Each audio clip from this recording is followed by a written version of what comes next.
So I want to take another shot at that question I did the other day. What can you know that something is true without being able to explain it or explain why?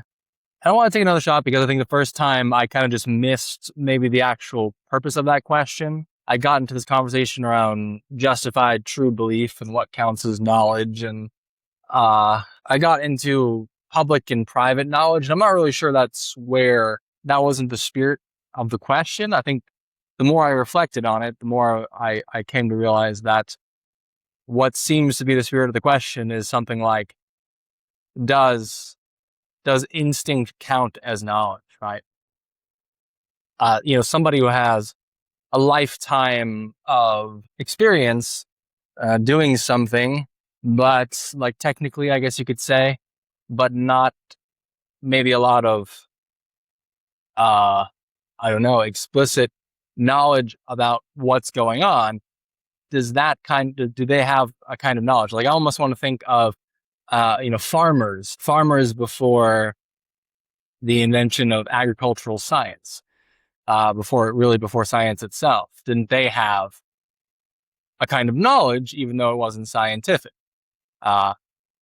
And I think this gets us into the whole question of functional knowledge, which is actually the kind of knowledge that we live off of and on a day-to-day experience, because, or to one degree or another, because we don't have total knowledge of the world.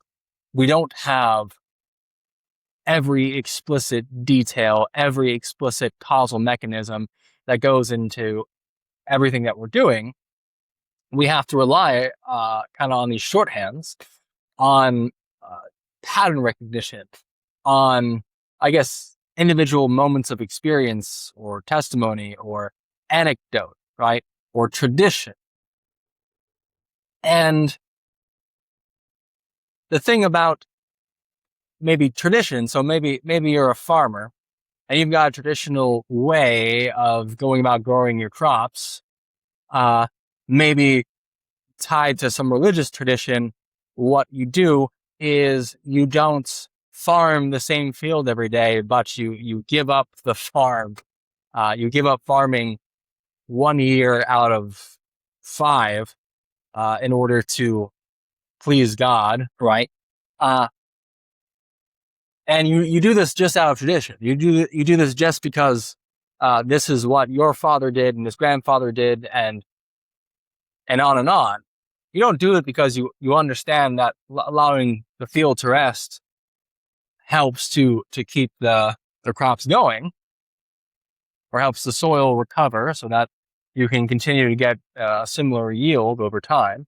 You just do this out of tradition. You just do this out of piety, so to speak. In fact, I think this is a rule that is within the Old Testament that was given to the Jews. And there's other kinds of rules in there, like don't eat pork.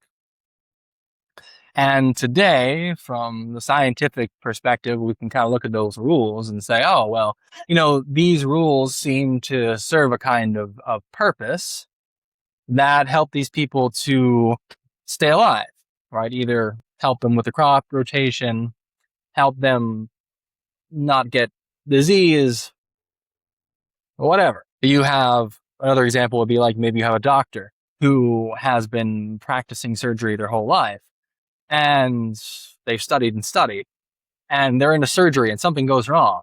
And in that moment, they have this split-second intuition of what the problem is.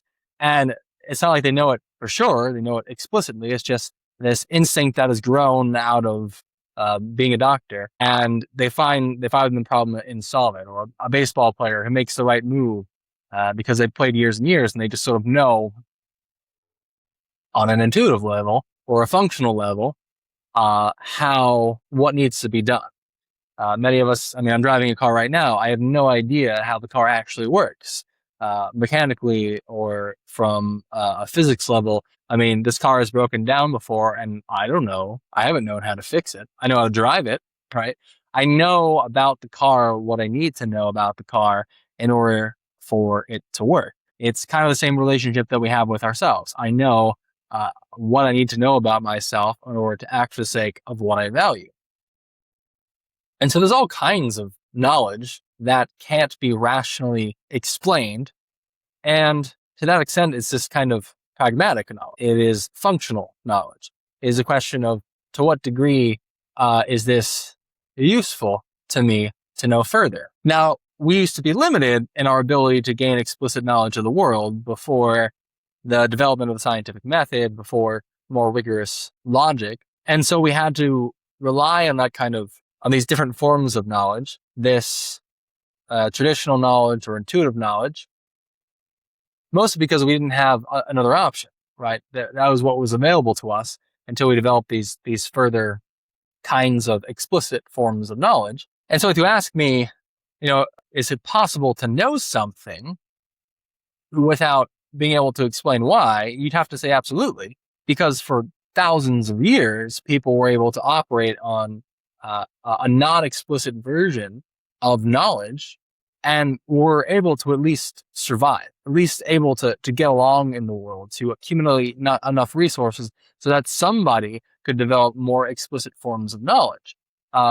You might say, there's different layers, right? There's different layers to knowledge. And different layers reveal different aspects of the thing that you're encountering that help you to understand it on a deeper level, and therefore help you to control and manipulate it on a different level. Again, the car is another example here.